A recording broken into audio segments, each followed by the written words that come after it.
So hello mga Kulishop, isang magandang umaga po sa ating lahat. Ayan, so andito kami ngayon sa loob ng aming inuupahang bahay. At eto nga po, dumating na yung aming extreme na hood range. So ayan, unbox po natin siya ngayon.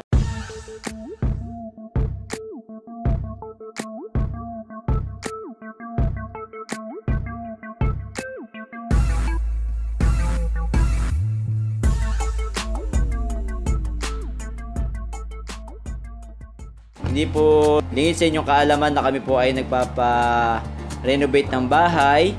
At ayun nga po, dahil medyo ipapaporma na natin siya ng mas maganda, napag-isipan po namin na gumamit itong hood range. Dahil po kami ay magpapa second floor, medyo kulob po sa loob ng bahay dun sa first floor namin. Kaya ito, naisipan namin na humanap ng hood range para po yung init ng pagluluto at saka yung amoy ng mga nilulutong ulam is hindi po magstay dun sa loob ng bahay. Ano po. So, ito po yung isa na pili namin, extreme na hood range na single motor. Meron nga po kaming pinamimilian na Fuji Denso, pero ito po kasing extreme na to may freebies, unlike po dun sa Fuji Denso na medyo pricey. Tapos, wala pa siyang kasamang freebies. So, mamaya po babanggitin ko ano yung freebies na kasama nito. And also, halos pareho lang po sila ng specs. And then, yung motor po nito is mas mababa po ang power consumption. So, alam nyo naman po tayo, doon tayo sa makakatipid tayo. At same lang naman po yung ating purpose. Ayan po si Saint, pangibit-ngibit. Akala mo si Thomas. Alright, so unbox na po natin ito guys. Nakuha po natin ito sa Lazada sa halagang 2,500. Ano po, with shipping fee. Original price is parang nasa 3K plus. So buksan po natin guys. So nakuha natin ito ng Lazada 44. Ano po. Ito po, nabuksan na namin kasi na-try na namin. Video lang po namin for demo purposes. So ito po yung kanyang box. And then pagbukas po natin, ayan po, binili po namin is yung color black para medyo elegant pong tingnan natin. Yung box po yan, may styrofoam po siya sa gilid. Higa natin yung box para pagpapatungan. So ayan, ganito po siya, kulay black.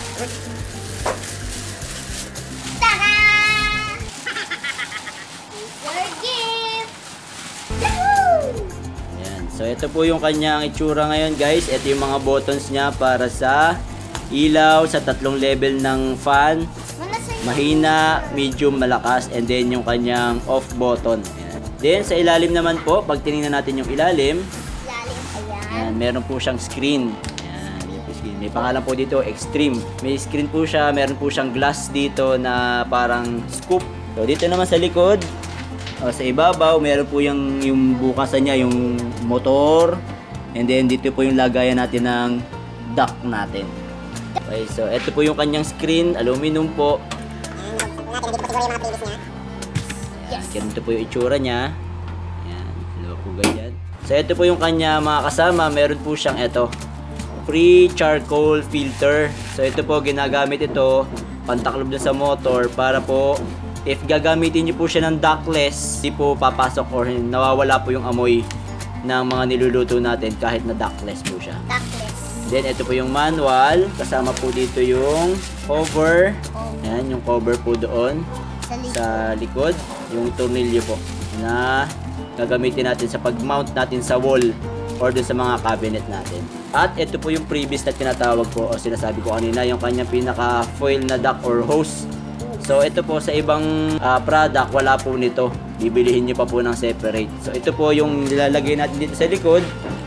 Yan, ipapatong po natin dyan. Then, papunta po sa exhaust ng ating bahay para hindi po naman sa loob ng bahay natin nagsisirculate yung init as well as yung amoy ng ating food range o niluluto natin. So, ito po mga filter na to, nabasa ko po dun sa manual kagabi na pwede nating ilagay. So, ilalagay natin dito. Meron naman po siyang mounting pattern. Imamount lang po natin ng ganito. Rotate natin ng clockwise and counterclockwise. So, ang silbi po nito, pag humihigop na po yung ating hood range, matatanggal niya yung amoy, mapipilter niya yung amoy. Ayan po. So, sabi po doon sa manual, pag naman po yung may duct na tayong ilalagay, pwede na pong hindi natin ilagay ito kasi lalabas na po yung amoy papunta dun sa ating exhaust. Pero kung ang gagawin po natin is ductless, ibig sabihin po, hihigupin niya po yung amoy at init ng niluluto natin, tapos ilalabas din po niya sa ibabaw. So mas maganda po na meron tayo nitong charcoal filter. Ayan, so ganyan po ang kanyang pag-mount. Then ibabalik po natin itong kanyang screen. Ito naman po ang pangsala ng mga mantika. Meron po itong parang 3-layer na screen. Hindi ko lang po alam kung makikita dyan sa camera. Pero meron siyang screen sa gitna na dapat daw po ay pinapalitan natin. Yan sa likod. Meron siya sa gitna eh. Parang papalitan natin siya pag madumi na. Nalilinis naman po yung screen sa labas at dito sa outer side niya. Pero yung nasa gitna kailangan pong palitan. As well as yung ating pong charcoal filter. So para po magamit natin, ibabalik po natin ganito.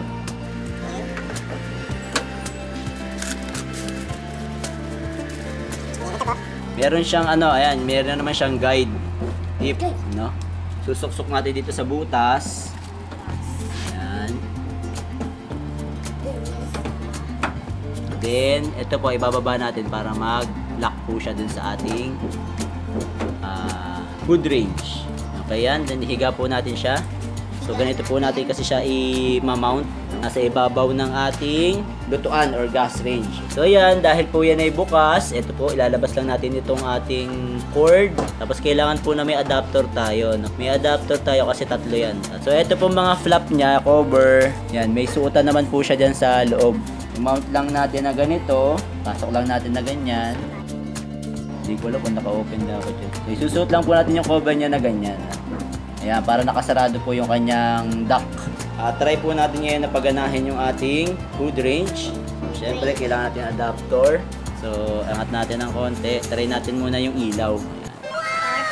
So, ayan. May ilaw po siya para pag nagluluto kayo, maliwanag nyo po makikita yung inyong mga niluluto sa baba. So, dalawang ilaw po yan magkabila. Ito po yung button niya. Push and lang po para dun sa on and off niya. Then, ito po yung kanyang fan level, level 1, 2, and 3. Try muna natin yung level 1. Nabubukas yung dalawa.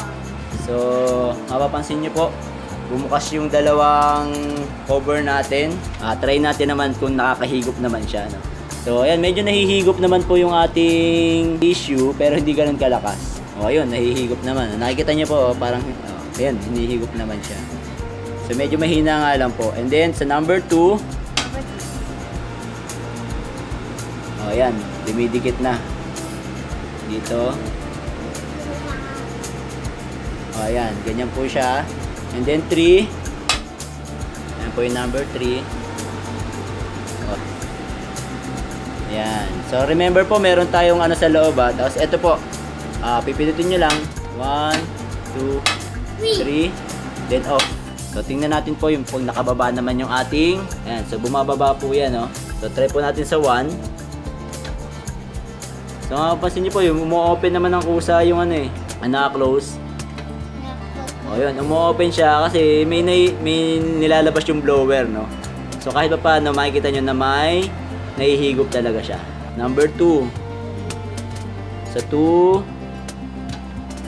O, ayun, mas malakas po yung kanyang suction.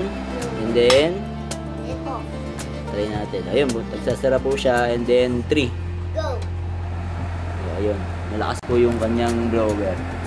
So, somehow, makakahigop naman siguro yan kahit pa paano, no? Lalo na kung wala yung charcoal filter dun sa loob. Sana it will serve the purpose na makahigop ng init at ng mantika and then amoy ng ating niluluto. So, tsaka na lang natin ito bubuksan pagka ipapakabit na natin siya dun sa ating contractor. Ayan, so ganyan siya. So, ito kasi yung aming gas range. Ayan. So, tingin ko naman sakto lang yung size niya. No? Hindi masyadong malaki, hindi rin masyadong maliit. So, first time kasi namin na magkakaroon ng ganito. No? Sa 40 years in existence ko, ngayon lang tayo makakagamit itong hood range.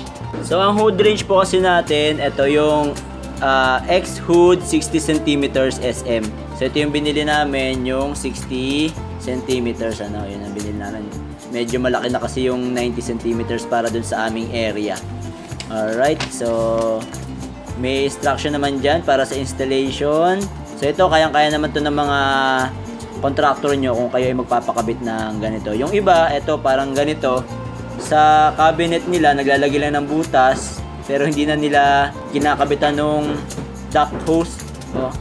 Yung silver na pinakita ko kanina, gumagamit na nga lang sila ng charcoal filter. Pero yun nga, gaya na sabi ko kanina, pag gagamitin natin yun na papunta ng exhaust, pwede na siyang walang filter kasi nga mahihigop naman niya yung amoy tsaka yung init, no? So importante yung charcoal filter kung palalabasin nyo lang din sa loob ng bahay ninyo yung exhaust ng inyong hood range. So ito nga pala ay single motor lang, unlike dun sa iba na may dual motor, ano? Ayan. So ang kanyang max power consumption is 80 watts. Doon naman sa isa 80 watts or plus 80 watts, so 160 watts yun, dalawang motor. Pero ito minimum niya, ang alam ko 65 watts lang to, nakalagay din sa kanilang description sa Lazada. So nandiyan naman lahat sa ating manual. And then syempre may kasama siyang warranty card. Lagay ko naman sa tibay, sana magamit natin siya ng purpose natin. So sana tumagal yung ating hood range. Hindi pa natin ito ma-review kung medyo matagal ba siyang gamitin, okay ba siyang gamitin dahil hindi pa po na ipapakabit. Hintayin na lang po natin na maikabit dun sa ating bahay. Alright, so dun sa mga paggamit ito, pag-assemble, nasa manual naman po lahat yan. So guys, yan nga po, kung hindi man pala natin siya magamit for the purpose, no, at least may aesthetic tayo dun sa ating kusina, no. Maganda-ganda tingnan, no, may hood range na lakas makasosyal. Alright, so sana po ay miniabag nyo naman akong kapaki-pakinabang sa araw na ito. At sa mga hindi pa po nakasubscribe, subscribe lang tayo sa Kulit Shop, ang shop na makulit pero walang physical shop. See you on my next videos. Bye-bye!